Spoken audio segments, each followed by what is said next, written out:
Sehat ya? Nanti dikasih tahu sama Pak Bos. Nanti kalau saya persilakan baru Mas. Ya, insyaallah.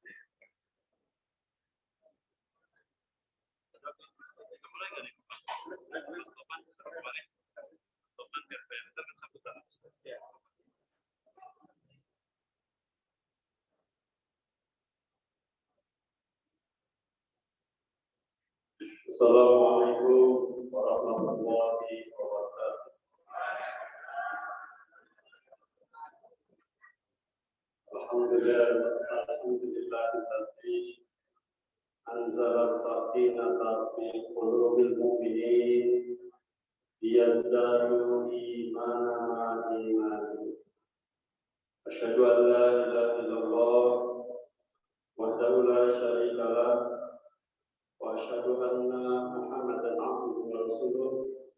Allahumma shalli wa sallim wa barik ala nabiyyina Muhammadin wa ala alihi wa ashabihi ajma'in. Yang kami hormati dan alhamdulillah telah ada di area masjid kita ini Bapak Profesor Dr. Muhammad Al-Mubarakis, MA PhD sebagai pemateri kita pada hari ini. Yang kami hormati para undangan yang telah hadir pada saat ini dari pimpinan cabang Nahdlatul Ulama, pimpinan cabang Muhammadiyah Cipondoh, pimpinan Dewan Dakwah, para tokoh organisasi, ibu-ibu dan hadirin yang berbahagia. Sebelum acara kita mulai, lebih dahulu kami menyampaikan tata tertib kajian Jumat sebagaimana yang sudah di-slide di screen sebelah kiri saya. Namun tetap saya bacakan. Yang pertama, peserta wajib melakukan registrasi baik online maupun offline. Yang kedua, berbusana sopan dan menjaga adab. Yang ketiga, peserta kajian wajib menggunakan masker dan menjaga jarak. Saya mohon menjaga jarak.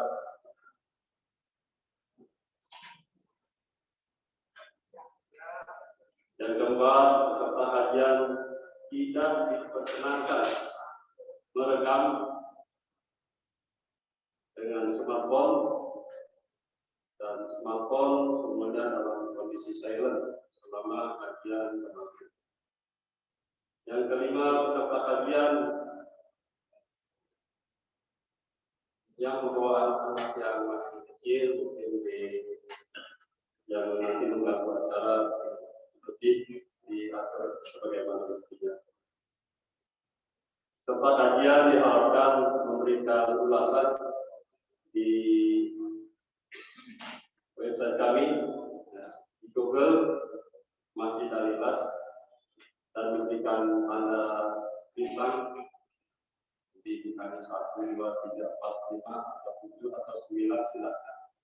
Ya, selama menurut teman-teman semua peserta tingkat kepuasan peserta sebelumnya. Acara kajian Tuhan ini juga dapat dilihat melalui channel YouTube dengan nama channelnya Media Al-Ikhlas. Demikian juga melalui Facebook sama namanya Media Al-Ikhlas, dan melalui Zoom dengan ID 881894900944 dengan paspor Al-Ikhlas 21.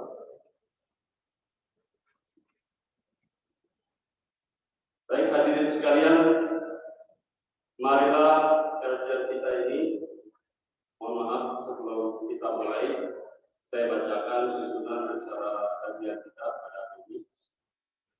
Pertama, pembukaan. Yang kedua, pembacaan ayat-ayat Al-Quran oleh Syekh Abdullah Ahmad Muhammad Sanjaro. Ini juga merupakan imam tetap kami di atas. Yang ketiga, sambutan panitia kajian doa oleh Mas Aladian Topani. Dan yang keempat, acara inti kita adalah kajian bersama Profesor Dr. Muhammad Amin Bais, PhD, dengan tema Selamatkan Indonesia. Hadirin yang berbahagia, marilah acara kita ini kita mulai dengan sama-sama membaca basmalah. Bismillahirrahmanirrahim. Dan marilah kita dengarkan bersama pembacaan ayat-ayat Al-Quran yang akan disampaikan oleh Syekh Abdullah Ahmad Muhammad Sanjaro. Kepada Syekh Abdullah dipersilakan.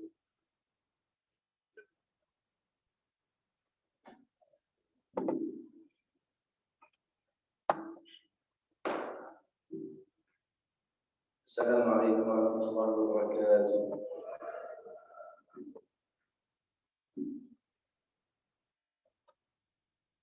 A'udzu billahi minasy syaithanir rajim.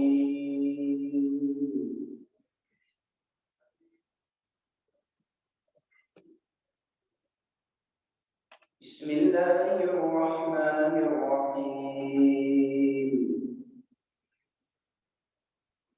وأدخل الذين آمنوا وعملوا الصالحات جنات تجري من تحتها الأنهار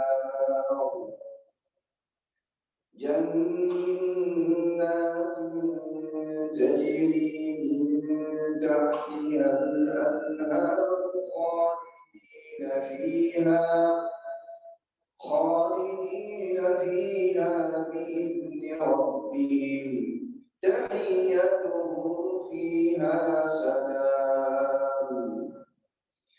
ألم تر كيف ضرب الله مثلا كلمة طيبة كشجرة طيبة. ألم تر كيف ضرب الله مثلا كلمة طيبة كشجرة طيبة أصلها ثابت وفرعها في السماء تؤتي أكلها كل حين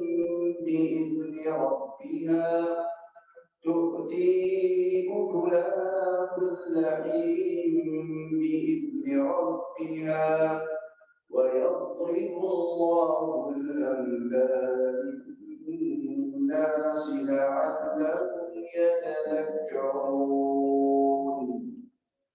ومثل كلمة خبيثة كشجرة خبيثة اجتثت من فوق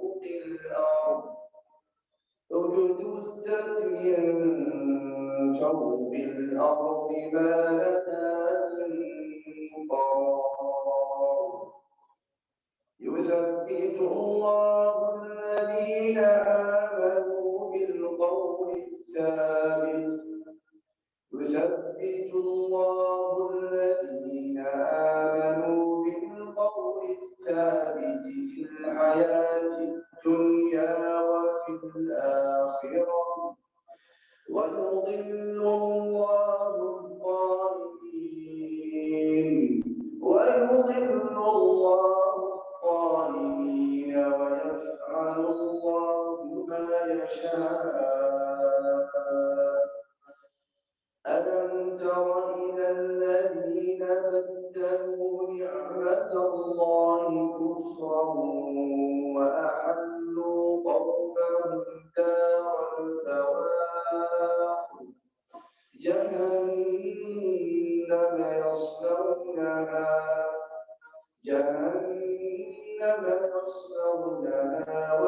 وبئس القرار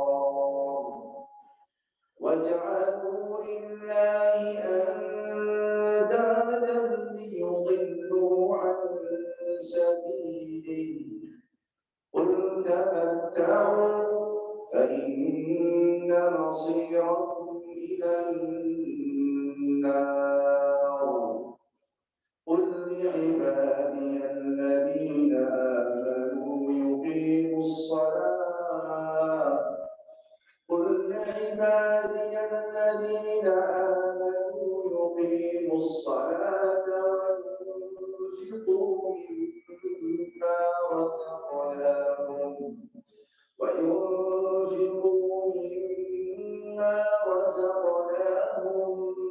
من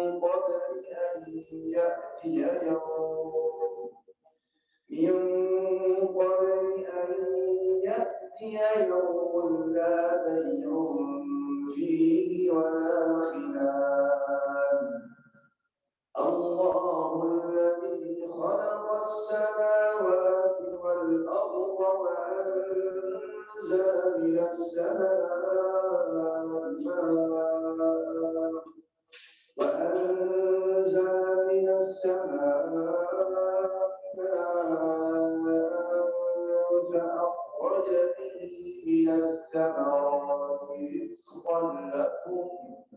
فأخرج به من الثمرات رزقا لكم وسخر لكم الفلك لتجري في البحر بأمره وسخر لكم الأنهار وسخر لكم الشمس والقمر دائبين وسخر لكم الليل والنهار وآتاكم من كل ما سألتموه وإن تعدوا نعمة الله لا تحصوها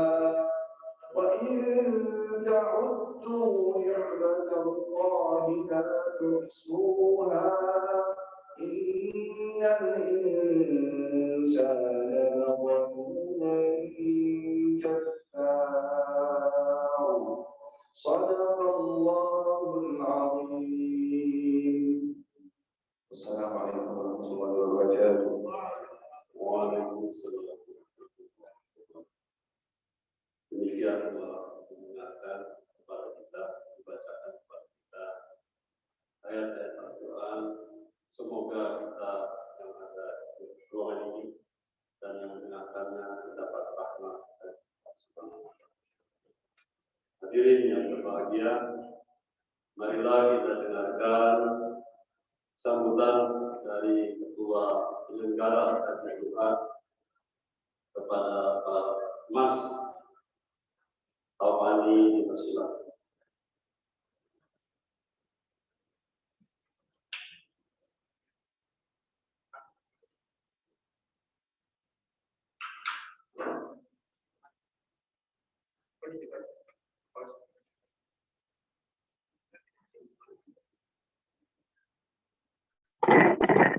Sini aja Pak ya.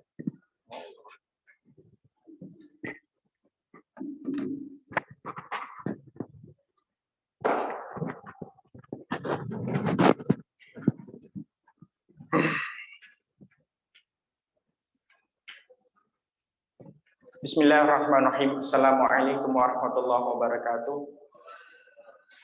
Alhamdulillahi hadana lihada wa ma kunna linahtadiya laula an hadanallah. Asyhadu an la ilaha illallah wahdahu la syarikalah wa asyhadu anna sayyidana wa nabiyyana Muhammadan abduhu wa rasuluh. Allahumma shalli wa sallim wa barik ala sayyidina Muhammad wa ala ali sayyidina Muhammad. Bapak Ibu yang kami hormati, insya Allah pagi hari ini akan sama-sama kita simak kajian dari Bapak Profesor Haji Muhammad Amin Rais, MA PhD. Maka izinkanlah kami tidak akan berpanjang-panjang, hanya memberikan sambutan, mengucapkan terima kasih kepada segenap jamaah yang hadir, kemudian segenap pengurus RT dan ketua RW yang telah membantu pelaksanaan acara kajian duha pada pagi hari ini. Dan teman-teman Karang Taruna, siswa-siswi CIS, kemudian yang kami hormati para undangan dari berbagai organisasi, ada yang dari Nahdlatul Ulama, dari Muhammadiyah, dan juga Dewan Dakwah Islam Indonesia, dan kemudian Dewan Masjid Indonesia. Kemudian kami mengucapkan terima kasih juga kepada tim dari Bapak Profesor Haji Amin Rais beserta FMBB Forum Masjid Musola Tangerang Selatan. Ya, wabil khusus Bapak Heri Kustanto. Mudah-mudahan kita semua senantiasa dipanjangkan umurnya dalam taat kepada Allah, dan mudah-mudahan kita semua dapat mendengarkan mau'izatul hasanah pada pagi hari ini. Kita semua diberikan pahala oleh Allah Subhanahu wa taala. Amin ya rabbal alamin. Judul pagi hari ini adalah Selamatkan Indonesia. Itu diambil dari karya tulis Pak Haji Amin Rais sendiri. Nanti beliau akan menjelaskan ada hal-hal yang penting yang sama-sama bisa kita simak, dan kemudian wabil khusus saya mewakili yang muda, harapannya juga semakin banyak tambahan ilmu. Di samping kita yang muda harus aktif untuk memakmurkan masjid sebagai tongkat estafet dari generasi yang senior. Demikian kurang lebihnya, kami mohon maaf atas segala kekurangan. Hadanallahu wa iyyakum ajma'in. Assalamualaikum warahmatullahi wabarakatuh.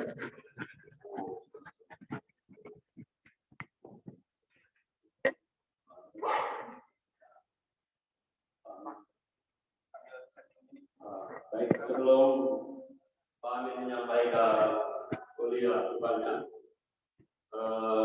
saya sampaikan bahwasanya kajian kita ini materi diberikan dalam waktu 50 menit, dilanjutkan dengan tanya jawab.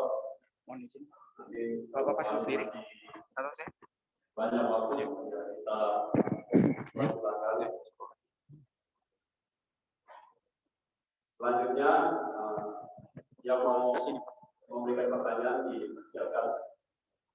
Sebelum Pak Amin menyatakan materi, kita masih ingat bahwa tanggal 10 November adalah Hari Pahlawan.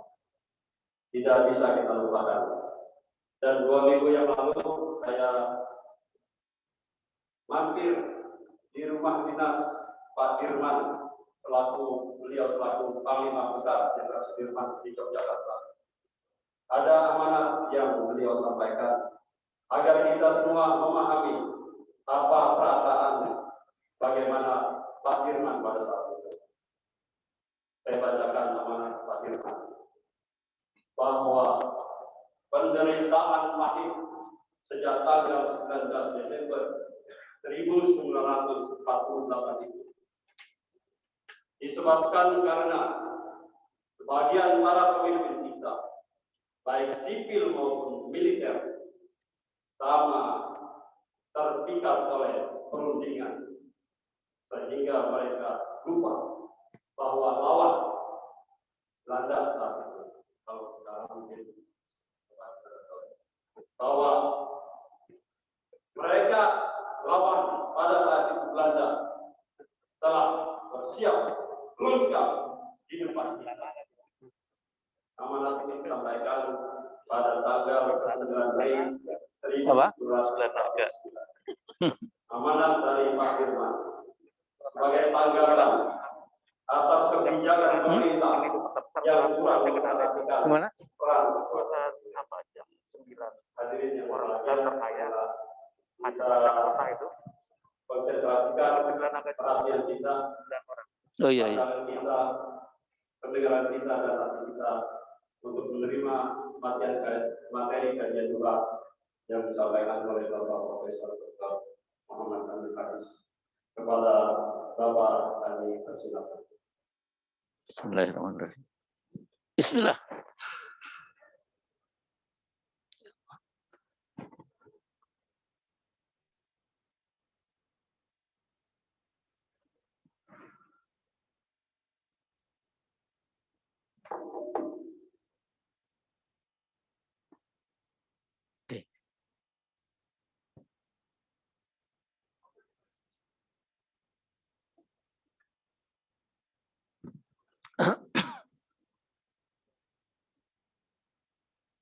Assalamualaikum warahmatullahi wabarakatuh.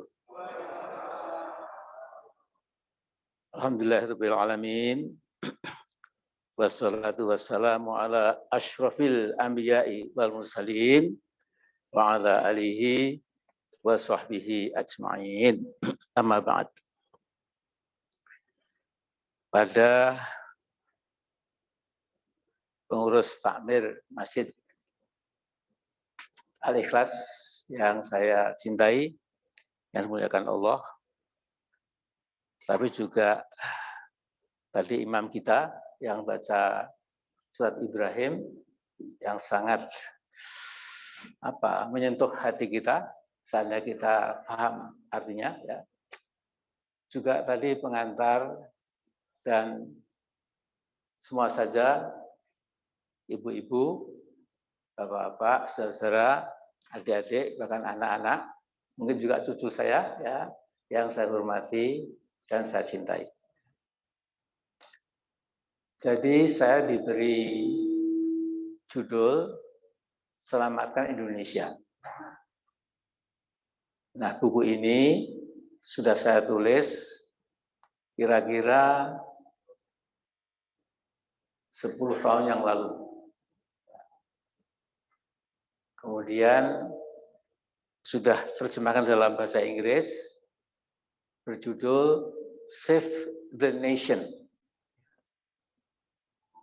Nah, buku ini kemudian saya ringkas, saya terbitkan dari Risalah Kebangsaan yang terbit 10 bulan yang lalu. Ya. Judulnya mungkin agak kontroversial, ya, dan bagi sementara kalangan mungkin terlalu berani, karena risalah itu berjudul Pilihan buat Pak Jokowi. Ya. Jadi mundur atau terus. Ya. Nah, kalau terus boleh saja, tapi tolong perhatikan beberapa hal yang sangat fundamental yang menyebabkan sekarang ini ada semacam kezaliman, ya, di berbagai kehidupan nasional kita. Kezaliman hukum, kezaliman ekonomi, kezaliman sosial, tapi juga terutama sekali kezaliman yang sangat mencolok mata kita, yaitu bahwa daratan, lahan daratan di negeri kita ini dari Papua sampai Papua Barat, kemudian sampai Maluku Utara, Maluku, kemudian ke Lombok, Bali, Jawa, Kalimantan, Sulawesi, Kalimantan, Sumatera, dan seantero negeri. Nah, itu sesungguhnya jangan lupa sekitar 80% lahan milik bangsa ini sekarang sudah dimiliki oleh kekuatan-kekuatan luar negeri, ya, dan diberi sertifikat. Nah, memang belum dimiliki langsung, tapi punya hak guna bangunan, punya hak pakai sampai ada 20 tahun, 30 tahun, dan lain-lain. Ketika rezim sekarang ini sudah pada meninggal dunia, itu masih terus dinikmati oleh para, maaf istilahnya mungkin agak kasar, para bandit ekonomi yang merusak kesejahteraan bangsa Indonesia pada umumnya. Nah, tapi sebelum ini namanya pengajian duha, jadi tidak langsung politik, ya. Jadi ada dasar-dasar Qur'annya dan insya Allah sunnahnya. Jadi kita itu sudah hafal bahwa rukun Islam itu ada 5. Nomor 1 tentu syahadatain. Kemudian baru sholat, baru puasa bulan Ramadan, kemudian membayar zakat, dan kelima menunaikan haji bagi mereka yang mempunyai istita'ah atau kemampuan. Nah, syahadat ini itu sesungguhnya menjadi kredo, menjadi akidah yang paling mendasar, yaitu asyhadu alla ilaha illallah wa asyhadu anna Muhammadar Rasulullah. Jadi kita kurang menyadari barangkali bahwa syahadat ini selalu kita baca ketika kita duduk tasyahud awal atau tasyahud akhir. Dan juga telinga kita ini paling tidak sehari semalam itu mendengarkan 15 kali syahadatan itu dikumandangkan oleh para muadzin baik ketika adzan maupun iqamah. Nah, karena itu ini jadi pegangan kita. Dan jangan lupa kata-kata la ilaha illallah itu sesungguhnya merupakan kalimatut tahrir. Itu kalimat yang membebaskan. Yakni tahrirul ibad min ibadatil ibad ila ibadatillahi azza wa jalla.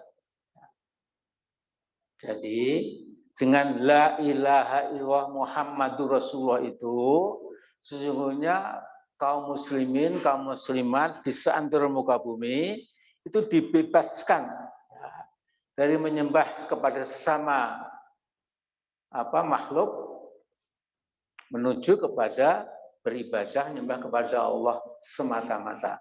Allah Ta'ala, Allah Azza wa Jalla. Jadi ini sesungguhnya sangat penting.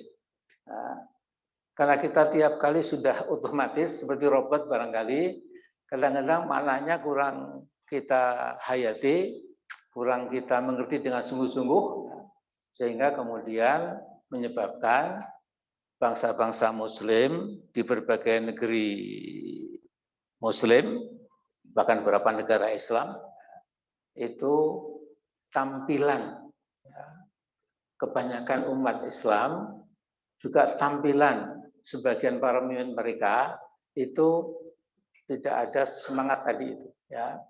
Jadi semangat la ilaha illallah itu ya kurang ditangkap, sehingga kalau kata Bung Karno mereka tidak menangkap apinya Islam. Saya orang mengatakan, wah Bung Karno kok api itu kan neraka, anar gitu. Jadi tidak menangkap cahaya Islam, nurul Islam. Nah ini pertama yang ingin saya garis bawahi. Dan jangan lupa saudara-saudara sekalian, kemudian agama Islam ini sesungguhnya termasuk 3 agama samawi, yaitu 3 agama yang berdasarkan wahyu dari Allah Subhanahu wa Ta'ala.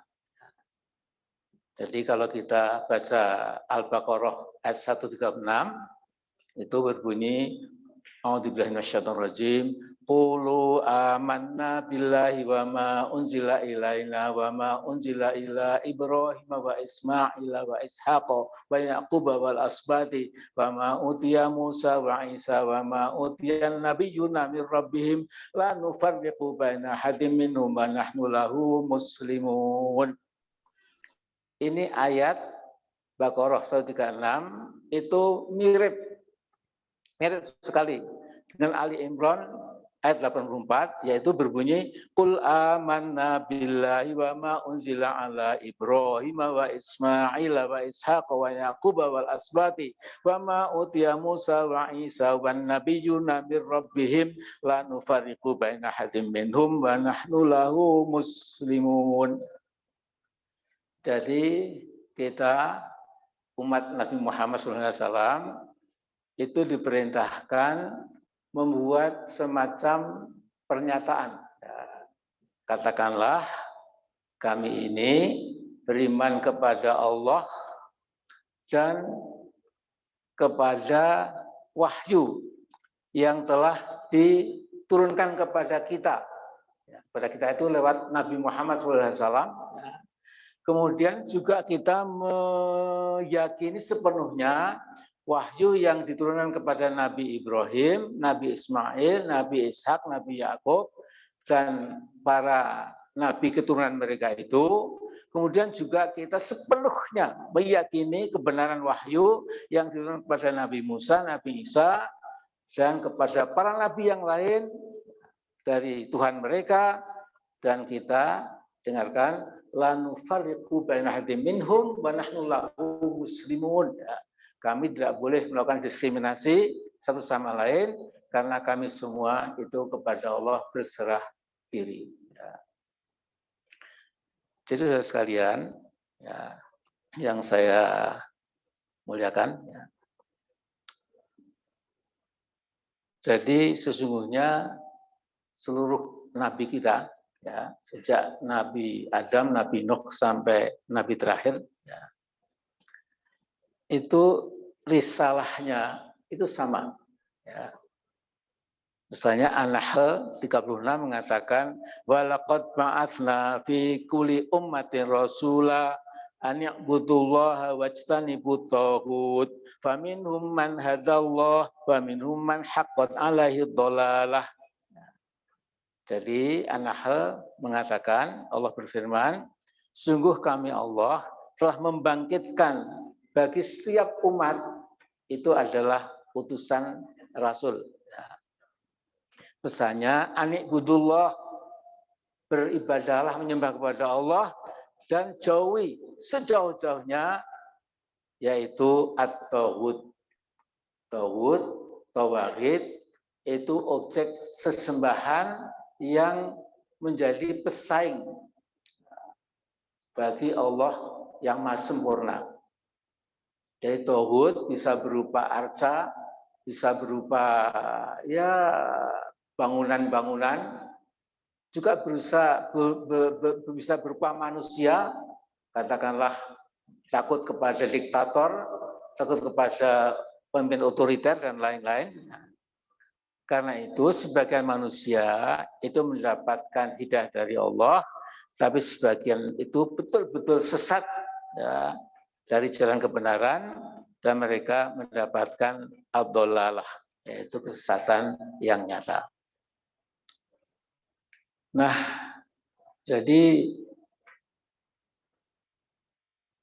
kalau kita melihat An-Nisa 176, ya, sesungguhnya di dunia yang fana ini manusia punya dua pilihan. Ya. Jadi pilihannya itu adalah berjuang, ya, fisabilillah. Ya. Jadi alladzina amanu yuqatiluna fi sabilillah. Itu kita orang beriman insyaallah. Ya. Tetapi walladzina kafaru yuqatiluna fi sabilit taghut. Ya. Tapi orang kafir itu berjuang di jalan tauhid. Tauhid itu saya katakan tadi itu apa, semua objek atau sasaran penyembahan manusia selain Allah, mengakukan ideologi komunisme, marxisme, sosialisme, tapi juga menyembah arca, menyembah patung, menyembah pohon besar dan lain-lain. Atau saya tidak berani menyinggung terlalu apa, karena mungkin banyak orang kemudian tidak setuju, ya, karena masih banyak di antara bangsa Indonesia itu yang masih tauhidnya itu kena rawasibus syirik, ya, rawasib bekas-bekas syirik itu, sehingga kadang-kadang masih mempraktekkan hal yang sesungguhnya dilarang oleh Allah. Ya. Tapi kita harus mengatakan bahwa memang, ya, ada orang yang berjuang bahkan berperang di jalan Allah, tapi ada orang yang berjuang bahkan berperang berani mati, tapi fisabilit taghut, ya, membela kedurjanaan, membela kezaliman, ya, membela kebatilan, nah, itu sabilit taghut. Nah, tetapi bagi kita itu tentu asyhadu alla ilaha illallah wa asyhadu anna muhammadar rasulullah. Jadi waktu Nabi Ibrahim, saya kira asyhadu alla ilaha illallah wa asyhadu anna Ibrahima rasulullah. Ketika Nabi Musa tentu juga asyhadu alla ilaha illallah wa asyhadu anna Musa rasulullah. Dan juga Isa dan lain-lain, dan juga pasti kita yang menjadi umat Nabi Muhammad SAW. Nah, saudara-saudara sekalian, ya, dari 25 nabi yang disebut dalam Al-Quran, itu yang paling banyak disebut adalah Nabi Musa, 136 kali. Ya. Nabi Ibrahim, 69 kali. Nabi Nuh, 43 kali. Nabi Lot, 27 kali. Nabi Yusuf, sama, 27 kali. Nabi Isa, 25 kali, sama dengan Nabi Adam, 25 kali. Nabi Harun 20 kali, Nabi Sulaiman dan Nabi Ishak 17 kali, Nabi Daud 16 kali, sama dengan Nabi Yakub, Nabi Ismail 12 kali, Nabi Syuaib 11 kali, Nabi Soleh 12 kali, Nabi Zakaria 7 kali, Nabi Hud 7 kali, Nabi Yahya 5 kali, Nabi kita bahkan hanya 4 kali, ya, sama dengan Nabi Yunus, Nabi Ayub, ya. Nabi Idris 2 kali, Yasa 2 kali, Zulkifli 2 kali. Ya. Mengapa saya ingatkan ini? Ya. Karena dalam dunia yang nyata, ya, sesungguhnya pertempuran Musa lawan Fir'aun ada berserakan di berbagai surat itu, sesungguhnya ada pelajaran penting buat umat manusia sekarang maupun insya Allah sampai akhir zaman. Jadi saya kasih tahu sedikit ini, ya. Jadi kalau dalam Quran yang 30 juz itu sesungguhnya ada teori oligarki politik.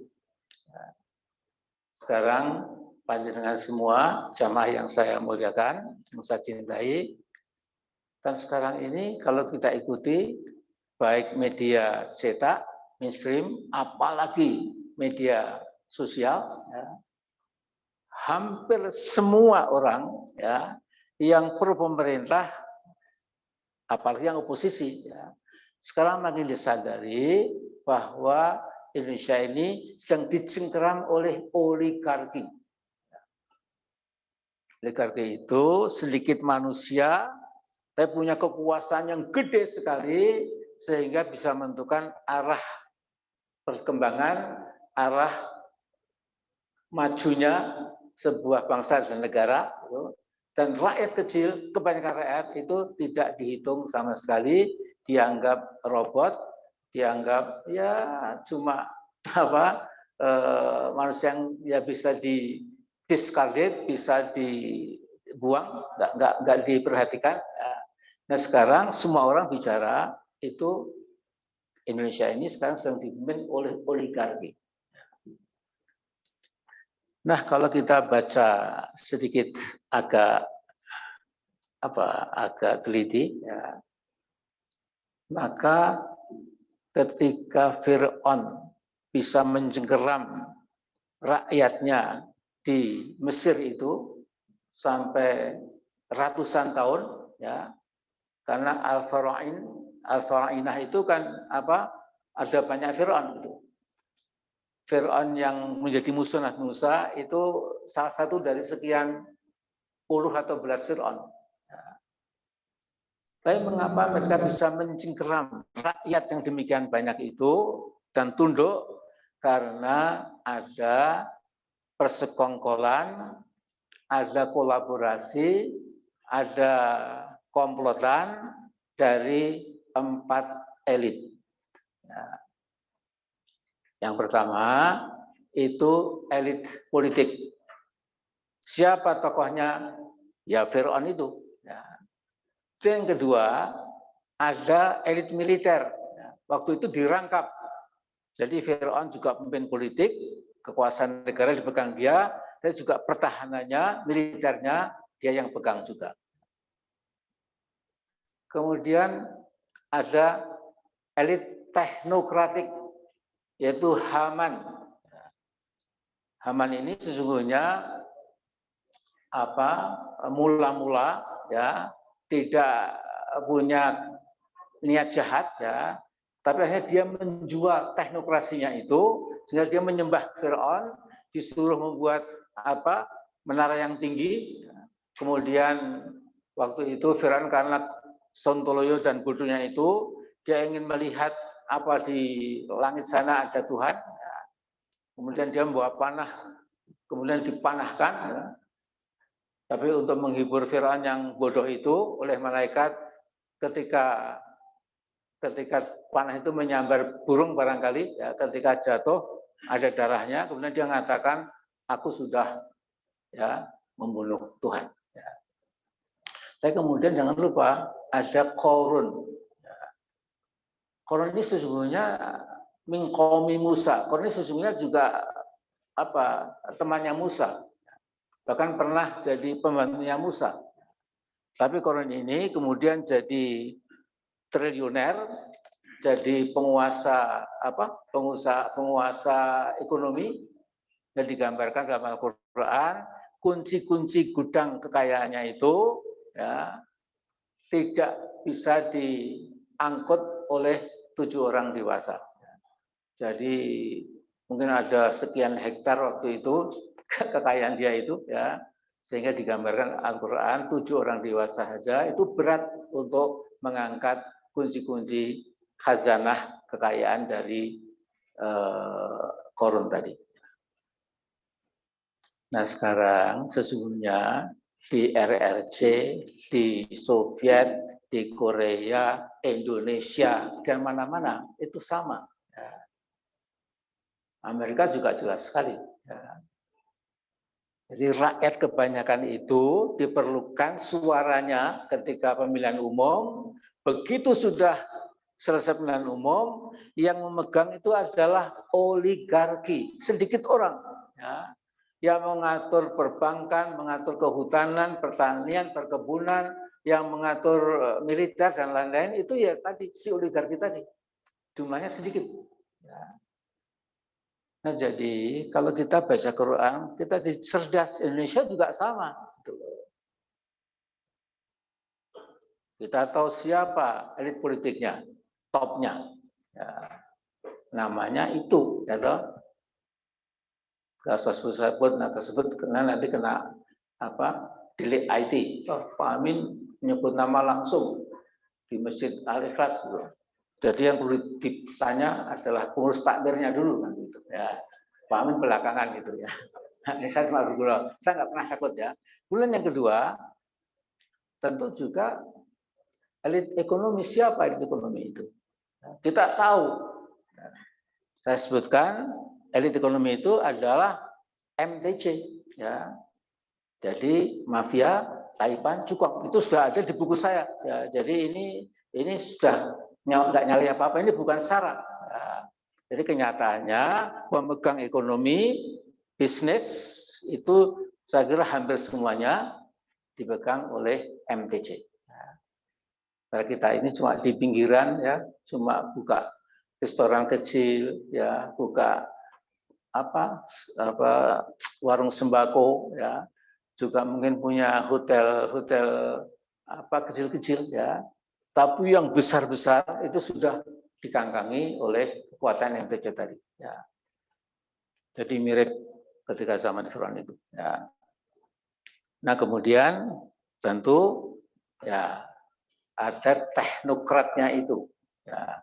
Yang itu adalah ekonom, ya, sosiolog, ya, yang kemudian menjadi bolodupa, menjadi buzzer, jadi pendengung ya, dari kekuasaan itu. Mereka menjual diri dengan harga yang murah, ya. membolak-balikkan logika, ya, membela kebatilan dan menggasak kebenaran, dan itu terjadi di berbagai negara, bukan di Indonesia saja. Ya. Nah, karena itu, saudara sekalian, jamaah yang saya cintai, saya hormati, ya, saya ingin mengingatkan, ya, bahwa di dalam Al-Quran itu ada dua sayap bagi kaum beriman. Ya. Jadi ibarat pesawat mau terbang, tidak mungkin ya ada pesawat terbang dengan satu sayap. Ya. Saya pernah tanya Pak Habibie yang ahli pesawat, Pak Habibie bisa nggak Pak Habibie membuat pesawat yang satu sayap? Yang nggak mungkin Pak Amin, itu tidak masuk akal. Ya. Jadi Quran itu betul, ya. Jadi umat Islam ini kita semua beriman, apapun partai kita, apapun kelompok kita, apapun mazhab kita dan lain-lain, ya.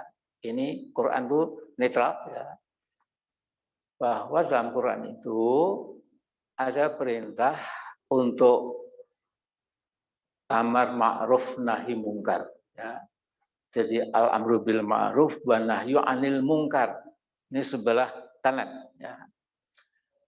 Tapi kalau hanya ini doang, hanya ini saja, ya, maka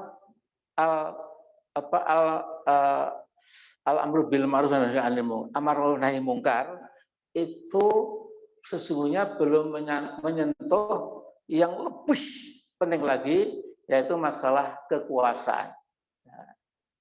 Ya, saya katakan al-amru bil ma'ruf wa nahyi 'anil munkar itu penerapannya itu pada hal-hal yang sifatnya itu familial, keluarga, komunal, masyarakat, ya, desa dan kota sama saja masyarakat.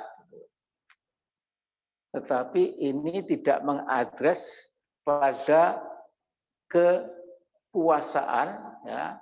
Di mana kekuasaan itu sesungguhnya akan menentukan apakah orang bisa beramal nahi mungkar dengan aman, ya, apakah bisa beragama dengan sejuk, dengan tenang, dengan istiqomah atau tidak, tergantung ini kekuasaan.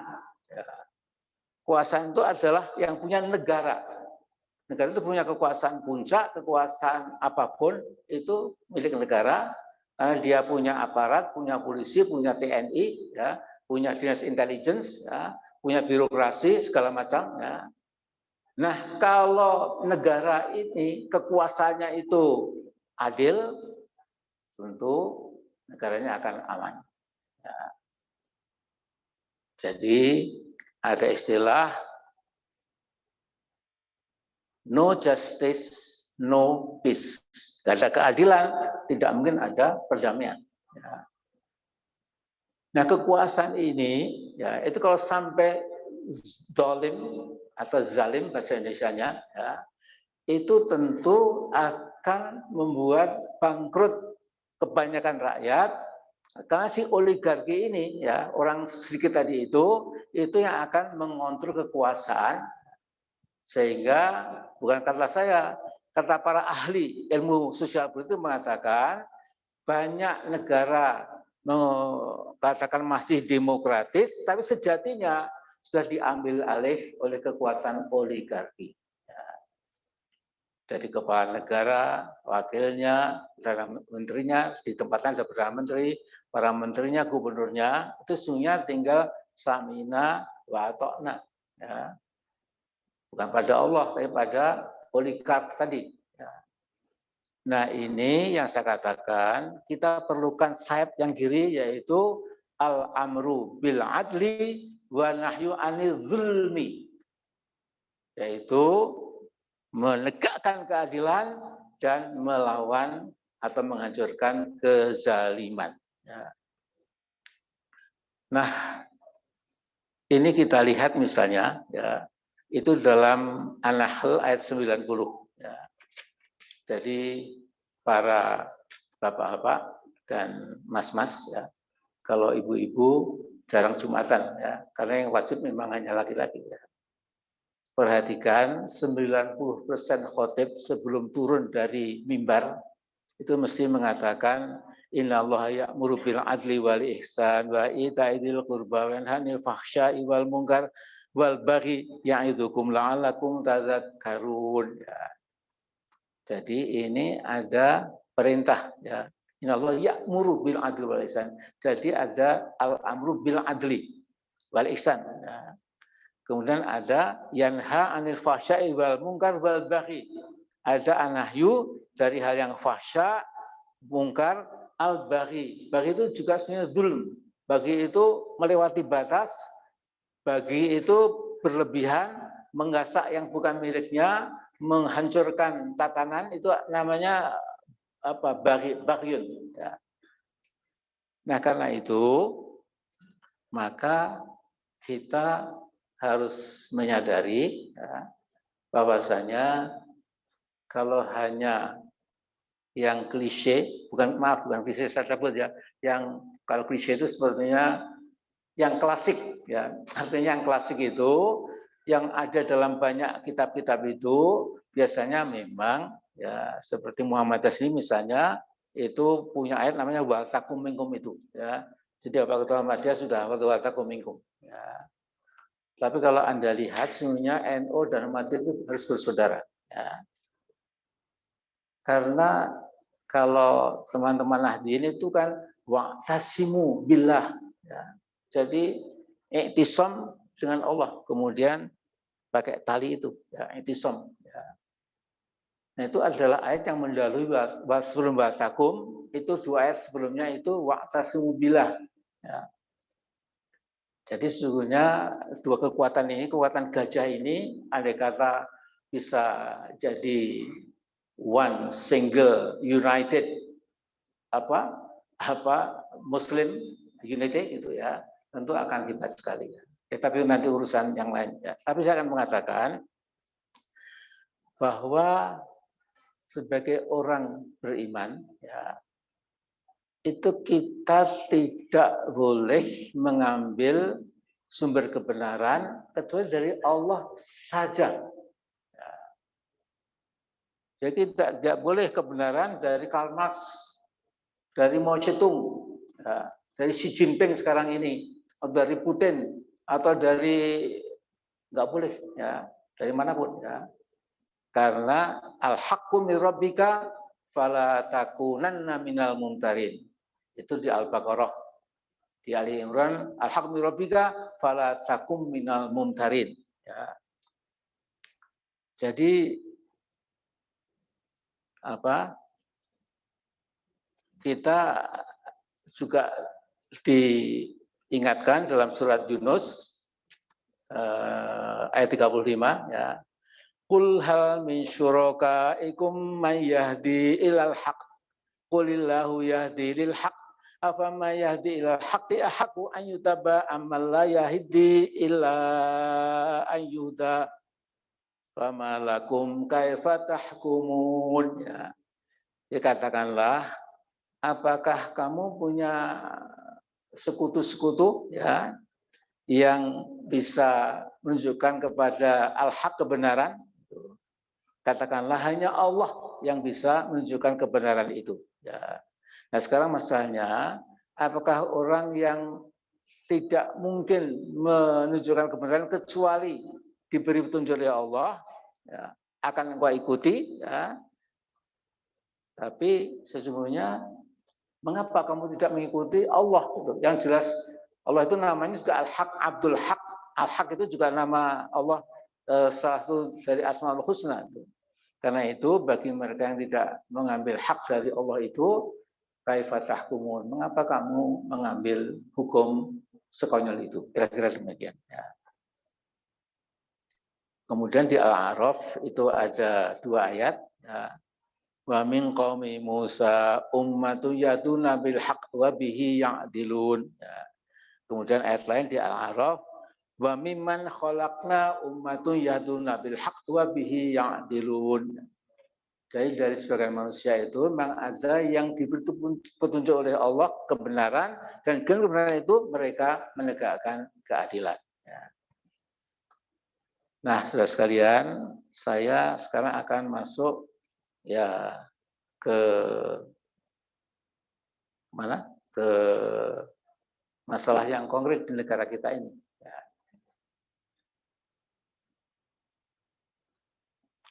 Saya alhamdulillah diberi Allah kesempatan untuk belajar di luar negeri. Jadi saya dulu belajar ilmu politik dan belajar Marxisme itu di Notre Dame, ya, di South Bend, Indiana. Ya. Waktu itu saya merasa, ya Allah, saya itu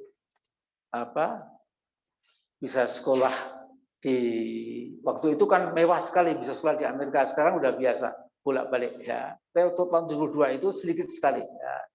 Ya Allah, saya diberi kesempatan untuk menimba ilmu di Notre Dame. Itu adalah the greatest Catholic university in the nation. Ya. Notre Dame itu adalah universitas yang terbesar Katolik yang ada di negara Amerika itu. Kemudian sebelum setelah pulang, belum sampai 1,5 tahun, saya sekolah lagi, saya ke Chicago. Ya. Saya mendapat dokter di Chicago. Ya. Tapi juga alhamdulillah selama 5 tahun di Chicago itu, saya setahun bisa dapat beasiswa belajar di Al-Azhar University. Ya. Jadi ini ingat ibu saya itu dulu pernah megang kepala saya waktu saya masih SMP itu, Min, kamu saya doakan jadi ulama. Besok sekolah di Kairo, seperti Pak Rosyidi, seperti Muhammad Yunus dan lain-lain. Nah, karena sekolah saya sekolah SMP dan SMA, saya bilang, Bu, ya saya tidak mungkin Bu sekolah di Kairo. Ya saya terpaksa Gajah Mada, ya udahlah Gajah Mada nggak apa-apa. Nah, ya. Tapi untuk menghibur saya dan menghibur ibu saya, kemudian saya sekolah di IAIN. Jadi saya double sekolahnya itu. Ya. Tapi kemudian ketika di Chicago saya 1 tahun ya, bertemu dengan Ormal Tilmisani, dengan Mustafa Masyur, saya juga mendengarkan ceramah Muhammad Al-Ghazali, Yusuf Qaradawi dan lain-lain. Ya. Saya sekalian. Nah, sesungguhnya saya melihat ya, bahwa Quran ini yang kita baca tiap hari ini, Quran ya, itu kalau jadikan pegangan ya, sungguh-sungguh itu bisa menampilkan sebuah proses perjuangan yang adil ya, yang anggun, yang penuh kemanusiaan ya, tanpa menimbulkan huru-hara yang tidak perlu. Dan Islam ketika membangun ya, apakah itu khilafah terutama khilafah Abbasiyah ya, sampai ke khilafah Utsmaniyah di Turki itu ya, kita tidak berhutang budi sedikit pun ya kepada Yunani yang diagung-agungkan oleh Barat. Nah, jadi ingat waktu Nabi membawa Islam dan peradaban yang anggun, itu di timur ada Kaisar Persia, di sana ada Kaisar Romawi. Ya. Di Athena itu muncul tokoh-tokoh seperti Plato, Aristoteles, kemudian Descartes, sampai yang lain ya banyak sekali. Ya. Nah, lihat Islam itu membangun peradaban tanpa berhutang budi secara intelektual, baik ke timur maupun ke barat. Ini saya katakan supaya Anda yang muda-muda, kaum milenial, jangan minder. Ya. Karena kadang-kadang kita ini kalau melihat bule, wah, nih bule pinter tenan, pinter gundulmu itu, sama saja kita ini. Ya. Kalau di Amerika juga banyak bule-bule bodoh-bodoh yang jadi buruh pabrik. Ya. Kadang-kadang hampir seperti buta huruf juga. Ya. Saya pernah 3 bulan bekerja cari tambahan dolar ya di sebuah pabrik. Ya. Kemudian saya lihat yang namanya black and white American itu sebenarnya sama saja. Ya. Yang di bawah itu juga tidak begitu terdidik lah. Nah ini penting ya karena ini sudah tinggi masanya kita menjadikan Quran itu sebagai rujukan baku kita. Ya. Tapi ini tolong karena ini disiarkan lewat YouTube ya, jangan lantas Anda meluncat ya, ngawur menyimpulkan wah kalau gitu Amin Rais memendam impian, memendam keinginan untuk menjadikan sebuah Indonesia ya yang mengikuti Islam menjadi Syariah State, jadi Islamic State ya, dan akan membuang Pancasila dan sebagainya. Itu hasa jauh ya. Karena apa? Karena Pancasila yang 5 itu jangan diutak-atik, tapi ya jangan kemudian diperas-peras jadi gotong royong, jangan ya. Kalau Pancasila yang 5 itu kita pegang teguh, itu sudah memadai. Sehingga Pak Nasir ketika pidato di Pakistan, beliau mengatakan, buat umat Islam, Islam itu punya serba sila. Ya. Jadi kalau cuma 5 sila dari Pancasila, itu otomatis akan diambil ya tanpa ragu-ragu, tanpa berpikir ya, karena sila-sila dalam 5 Pancasila itu semua ada tuntunannya dalam Quran dan Sunnah. Nah jadi saya ingin katakan orang yang sok mencurigai seolah umat Islam itu kurang Pancasilais itu sebenarnya untuk maling teriak maling. Ya. Aku Pancasila. Padahal perbuatannya kayak apa? Ya. Nah, jadi kalau Islam itu kata Pak Nasir, kita jangan gembar-gembor, jangan pakai politik gincu, bendera, ya, tapi politik garam, ya. Terasa gurihnya di masyarakat, terasa ada perubahan yang positif buat anak-anak bangsa, itu lebih unggul daripada kalau kemudian kita ini hanya gembar-gembor, aku Pancasila dan lain-lain, tapi tindakannya itu bertentangan dengan semua ya, sila yang ada itu. Ya. Kita mengatakan Ketuhanan yang Maha Esa menjadi apa? Keuangan yang Maha Esa. Kemudian kemanusiaan yang tidak begitu adil dan agak biadab. Dan persatuan Indonesia menjadi persatuan atau perpisahan Indonesia. Dan kerakyatan itu diganti menjadi ya keoligarkian. Ya. Berkeadilan sosial bagi rakyat Indonesia itu mungkin juga ketidakadilan sosial bagi kebanyakan rakyat Indonesia. Jadi saudara-saudara sekalian, saya ingin mengatakan saya tidak melebih-lebihkan bahwa bangsa kita ini sekarang mengalami kehidupan nasional yang sudah merosot, ya, makin merosot. Ya.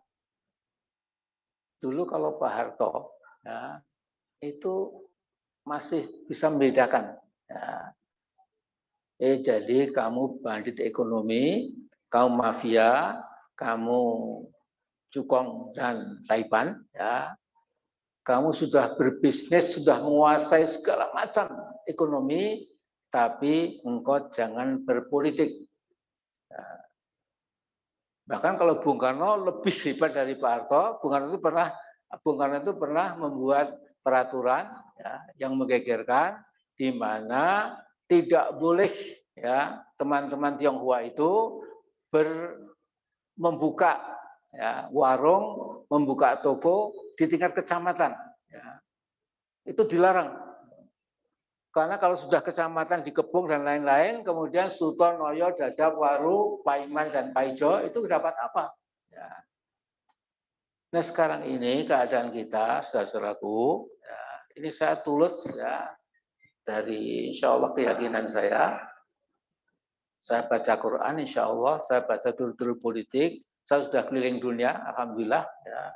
Saya ke Tiongkok mungkin empat kali, ya. Ketika tahun 80-an 5, ya, 35 tahun yang lalu orang masih jarang ke sana, saya sudah pernah melihat bagaimana dulu repotnya komunisme di Cina itu. Ya.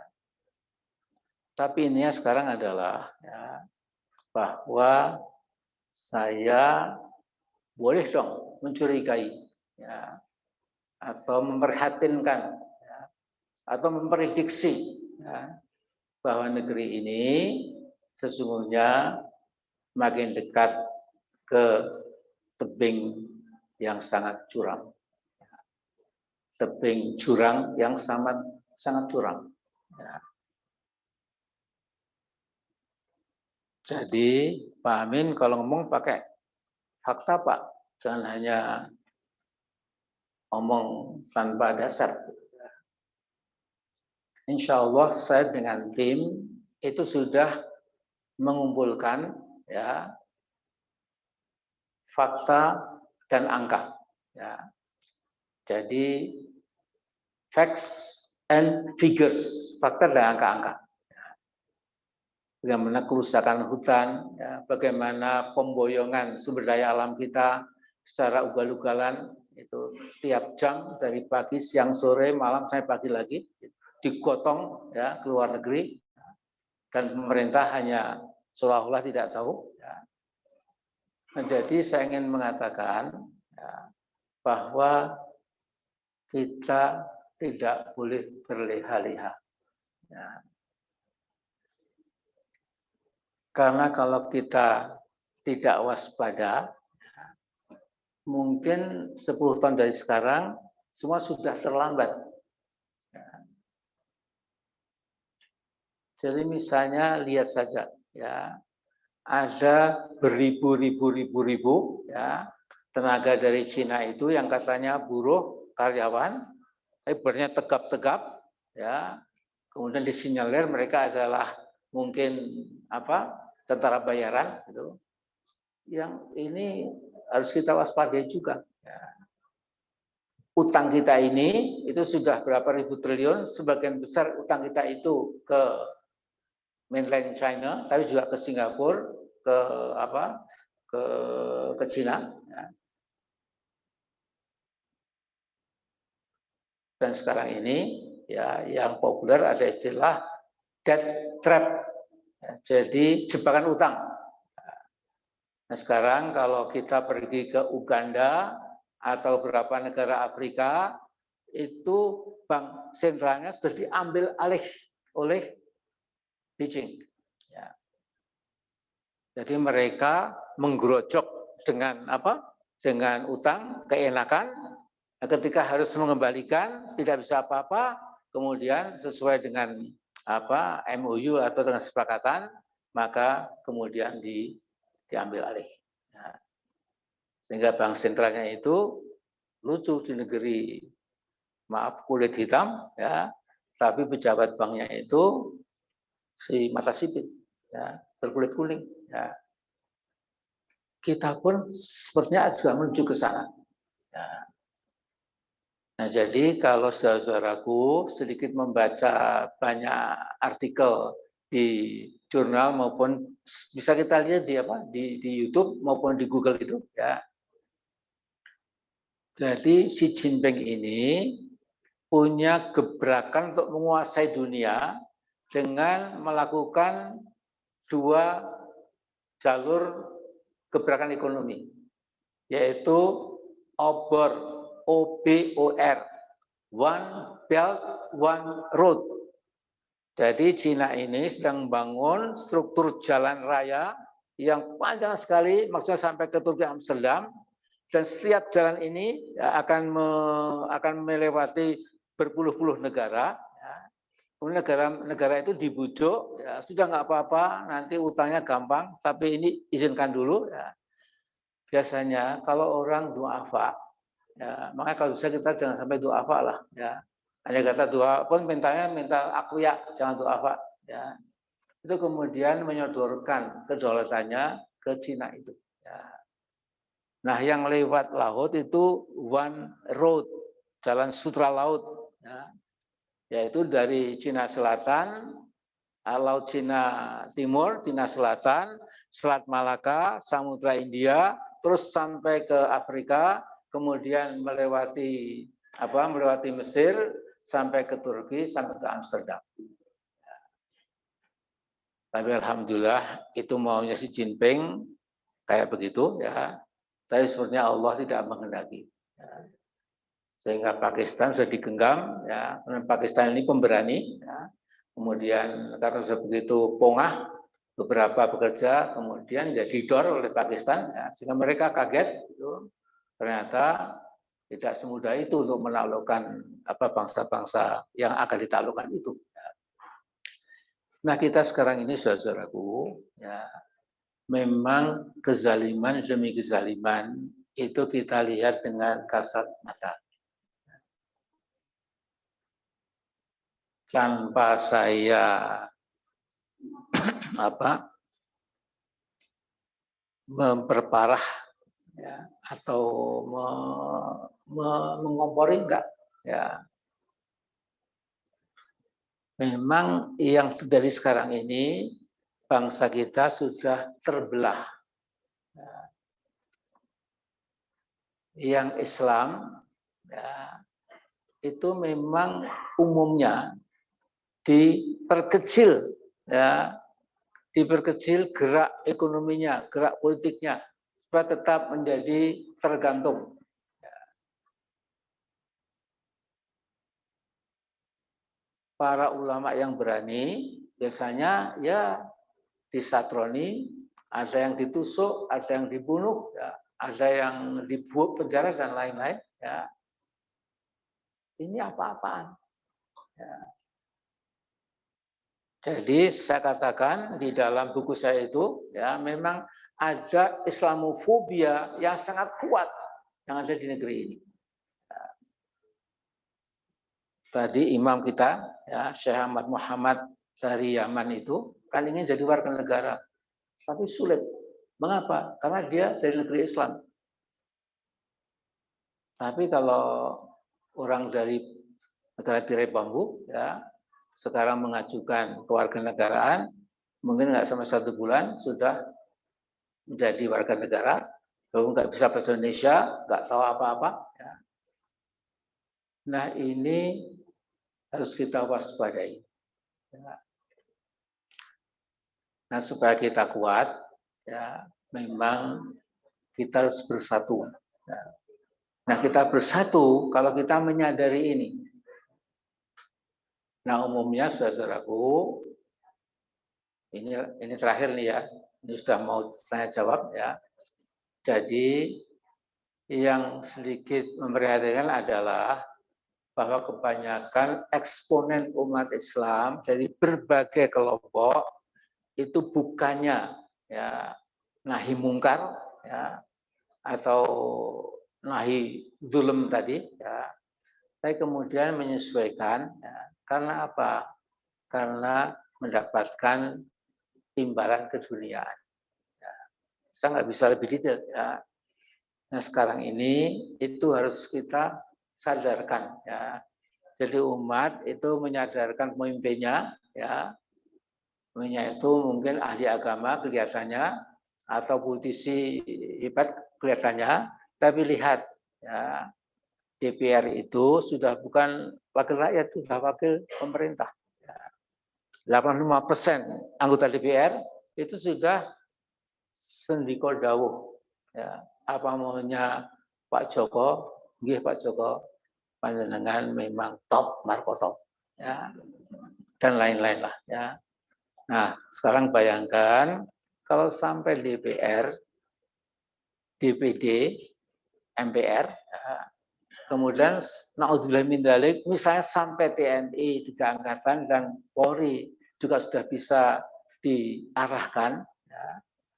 Lantas ainal mafar, ya, ya tentu kita fafiru ilallah, kita tahu, ya Allahu Akbar, kita nggak boleh putus asa, tapi secara manusiawi memang kita harus waspada. Ya. Saya kira itu dulu, ya, sinyal Pak Menacara sudah saya pahami. Nah, sekarang kita tanya jawab. Saya akan jawab seperti apa adanya. Monggo silakan. Terima kasih Bapak Profesor Dr. Menyampaikan kuliah banyak kepada kita, semoga ini memberikan pencerahan kita semua. Dan marilah kita dengarkan. Saya mohon maaf, kita kasih kesempatan tanya guys untuk menjawab pertanyaan-pertanyaan, karena dari selama berjalan kegiatan ada yang juga membuat diskusi sendiri di sekasa. Ya, mohon maaf ya untuk ini ada pertanyaan-pertanyaan dari jamaah. Mudah-mudahan nanti bisa terjawab apa yang menjadi harapan kita. Nanti Pak Amin, ini satu pertanyaan langsung jawab. Ini banyak sekali pertanyaan. Saya sampaikan satu dulu. Yang pertama, bagaimana pendapat Bapak Amin Rais mengenai upaya merubah Pancasila yang lahir tanggal 18 Agustus 1945 menjadi Trisila. Mohon dijelaskan. Saya jawab dulu ya. Ya, jadi ini akal-akalan dari orang yang memang berpikiran buruk, ya, mungkin juga busuk, ya. Jadi Pancasila itu memang dalam pidato Bung Karno untuk saudara-saudara yang masih belum paham, andai kata mau diperas Trisila, ya. Nah, itu ketuhanan yang Maha Esa itu jadi nomor 3. Ya. Kemudian kalau tetap masih nggak paham, ya gotong royong gitu. Itu kan long time ago. Saya Bung Karno sendiri itu mengatakan kalau saya tetap, itu ada kalimat ya, saya sudah baca berkali-kali itu, kalau saya tetap Pancasila jangan dipotong-potong. Ya. Tapi sekarang ini ya yang katanya Soekarnois itu yang sudah jauh, ya, yang sudah menjadi anti Soekarnois. Ya. Bahkan saya ingat dulu Harian Rakyat Merdeka itu, ya, ketika zaman reformasi itu headline Amin Rais anak ideologis Bung Karno, anak ideologis. Terus si itu anak biologis, si itu saya lupa namanya, ya. Jadi sesungguhnya pelanjut pikiran Bung Karno yang asli ya kita ini umat Islam. Ya. Makanya sesungguhnya Bung Karno itu dulu waktu di Bengkulu jadi ketua Majelis Pendidikan Pengajaran Muhammadiyah dan pernah pidato, ya, kalau aku mati, kalau aku meninggal, maka kain kafanku bendera Muhammadiyah. Ya, ini pembangatan. Ya mesti nggak mungkin bendera Muhammadiyah untuk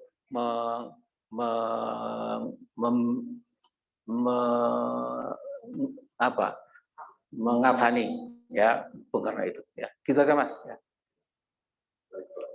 Selanjutnya pertanyaan yang kedua, prosedur peminjaman negara kepada pihak lain harus mendapat persetujuan dari negara. Apakah saat ini hutang negara ke pihak lain telah mendapat persetujuan dari institusi negara? Saya tidak begitu cermat ya, tetapi pakai logika saja. Ya. Kalau utangnya itu sampai ribuan triliun, mestinya ya komisi di DPR yang berurusan dengan utang piutang negara teriak keras. Gitu. Tapi karena sebagian besar DPR sudah jinak, ya, sudah jadi ayam potong, ya, tidak bebas lagi, ya, maka kemudian yang terjadi utang, ya. Dan ini lebih gawat daripada zaman Pak Harto dulu, ya. Jadi Pak Harto dulu ketika mendapat utang dari IMF atau Bank Dunia, kemudian Menteri mengatakan kita bersyukur pada Allah masih dipercaya untuk ngutang. Berarti kita negara yang masih belum ambruk gitu, ya. Tapi sekarang itu enggak kita dengar lagi, ya. Karena kalau itu dikumandangkan akan dikeroyok oleh masyarakat sipil. Gitu. Tapi yang jelas memang kalau tidak salah setiap bayi yang lahir sekarang ini sudah menyandang utang 22 juta rupiah. Ya. Bayi keluar itu punya utang 22 juta. Ya. Jadi bayi lahir sampai orang tua saya ini, ya, itu sebenarnya punya utang otomatis 22 juta kalau tidak salah. Ya. Yes, terus. Selanjutnya, adakah keterlibatan institusi negara dalam kasus kilometer 50?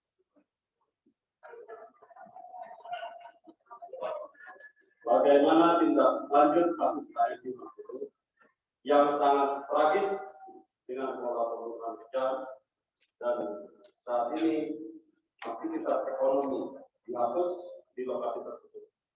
Ya, jadi mengakibatkan 2 kali korban, yaitu korban pembunuhan dan korban ekonomi.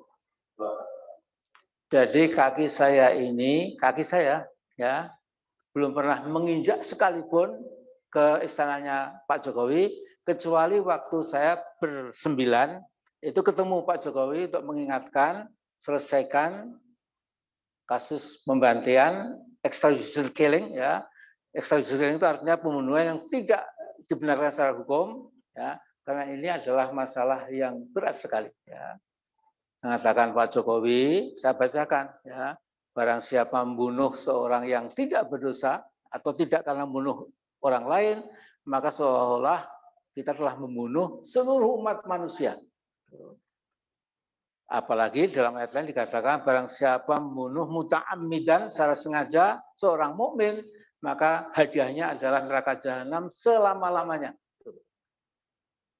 Dan saya dengan Pak Jokowi biasa gini, ya, tidak lantas, ya, biasalah gitu, ya. Dan ketika Pak Mahfud bicara, Pak Mahfud jangan bicara banyak-banyak, pendek saja gitu. Saya ketemu Pak Jokowi, ya Pak, gitu, ya. Nah, sekarang saya mengatakan tidak ada, ya, kejahatan yang enggak akhirnya tidak terbongkar. Apalagi manusia, ya. Kalau kita membunuh kerbau atau sapi atau celeng, ya, atau ayam, ya itu mungkin cuma binatang. Ya.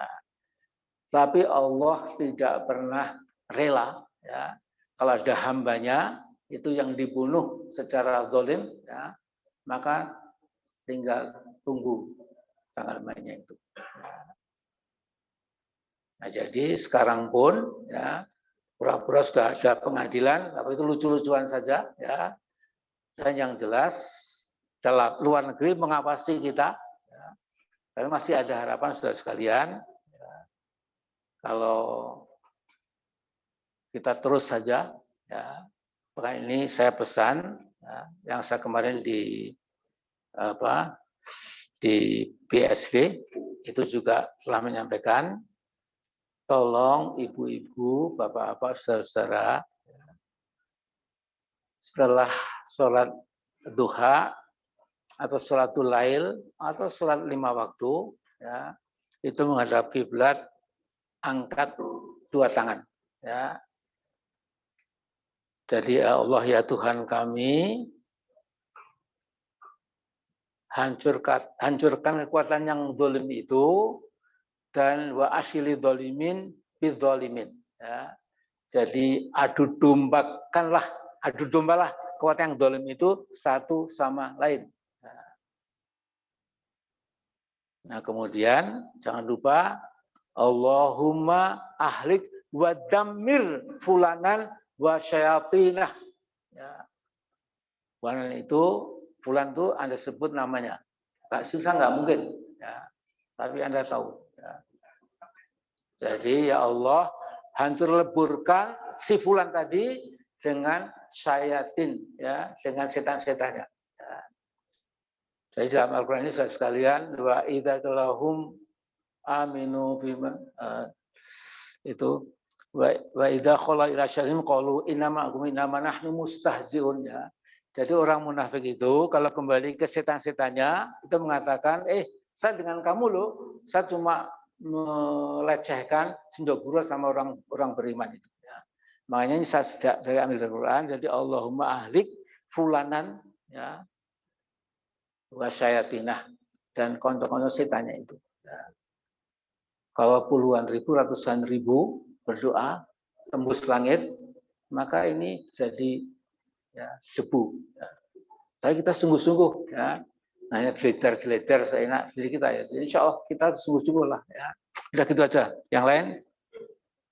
Yang lainnya, jika dipandang kualitas negara kita ini, menurut Bapak, ekonomi, sosial, politik, hukum, dan budaya, apa yang paling mendasar untuk diperbaiki? Mengingat sudah begitu banyak produk undang-undang yang mengaku maupun peraturan baik yang dibuat atau diamandemen atau direvisi, namun tidak berdampak terhadap tantangan kehidupan sesuai yang diamanatkan ya. Jadi begini, sebelum semuanya itu, ya, yang penting memang kita harus merekonstruksi, ya, mental dan etika atau akhlak kita. Kalau sebuah negeri dikelola tanpa ada tuntunan akhlak, maka tidak bisa membedakan ini benar, itu salah. Ini moral, itu immoral. Ya. Ini adalah pantas, itu tidak pantas. Ini adil, itu zalim. Itu dasarnya tadi, ya. Dasarnya akhlak tadi, ya. Jadi kalau manusia tanpa akhlak, ya, tentu jadi bejat kehidupannya karena tanpa akhlak tidak bisa membedakan mana benar, mana salah. Jadi kalau kita memperbaiki ekonomi, sosial, politik dan lain-lain lah, ya, itu memang ya sembari diperbaiki, tapi memang harus kita sadari, terutama kita ini kaum mukminin kan punya sandaran akhlak al-karimah. Ya. Jadi kalau orang yang nggak percaya sama agama itu nggak punya akhlak, ya memang seperti kal an'am balhum adal, ya. Ini yang bilang Quran, bukan saya, ya. Tetapi kita ini tentu, ya, mulai dari akhlak dulu, ya. Jadi kalau akhlak itu sudah hilang, ya, kemudian ya tidak ada kekuatan, ya.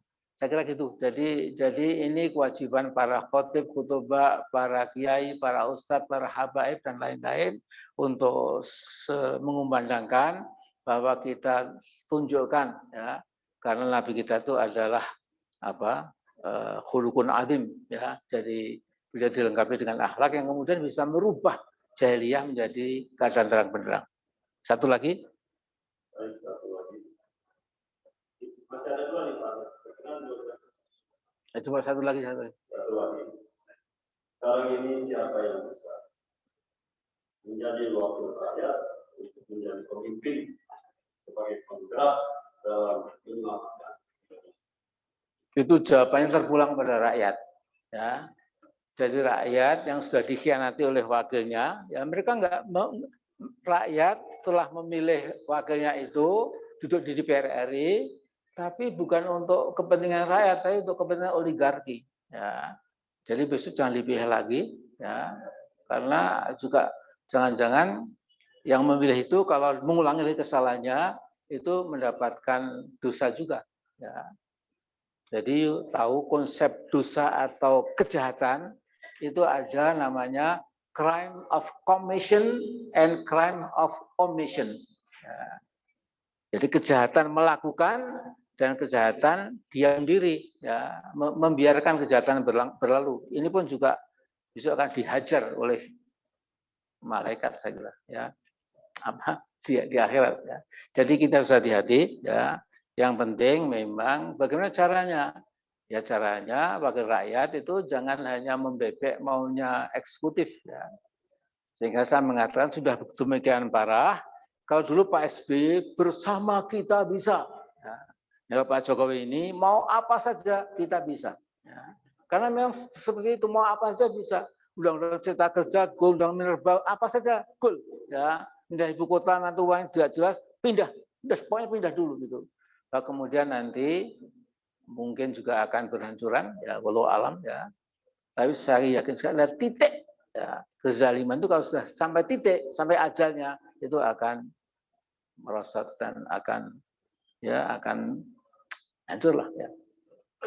Ini sudah 5, kan sudah rukun Islam ini.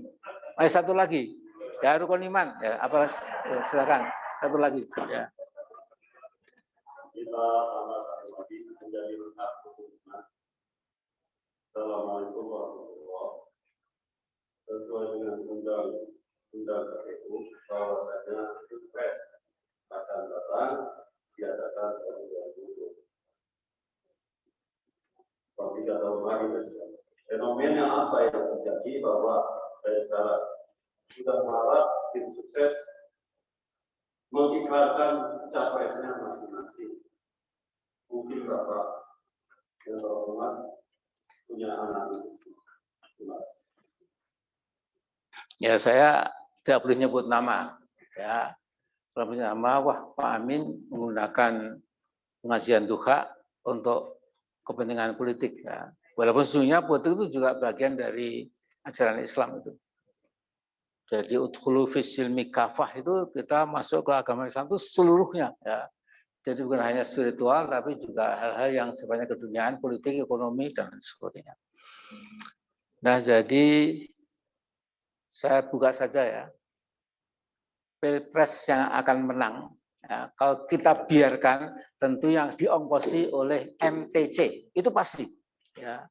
Bukan pasti seperti kata, jadi gini, jadi kebenarannya itu hampir 100%. Ya. Jadi siapapun namanya, kalau nanti itu kemudian dibiayai oleh MTC, mafia tukang sama Taipan, ya, itu nanti yang menang. Jadi Mahfud MD itu jujur dia mengatakan bahwa 25% bupati baru dan wali kota baru serta gubernur yang baru itu mesti yang didukung oleh MTC. Nah, saya tahu yang dukung MTC, saya tahu namanya, saya tahu, ya, tapi nggak layak. Ya. Nah, jadi nanti kita memilih, ya, yang paling hutang budinya itu paling kecil dengan kekuatan MTC itu. Ya. Siapa gerangan, tunggu tanggal mainnya. Nah, saya tahu. Ya. Sudah 6 rukun iman selesai. Sekarang kita mengucapkan Assalamualaikum warahmatullahi wabarakatuh. Hadirin sekalian, tidak terasa waktu kita sudah 1,5 jam bersama. Amin baik sudah kuliah sendiri. Insya Allah di kuliah mendapat kita akan mengundang para tokoh-tokoh nasional yang bisa memberikan wawasannya luas terhadap pemikiran. Nanti kita pahami doa ini. Namun sebelum pulang, hadirin sekalian, alhamdulillah pada hari ini Pak Amin sedang tidak puasa. Jadi kalau kemarin di Serpong itu beliau sedang puasa. Dan ini yang harus kita pelajari. Beliau itu puasanya puasa.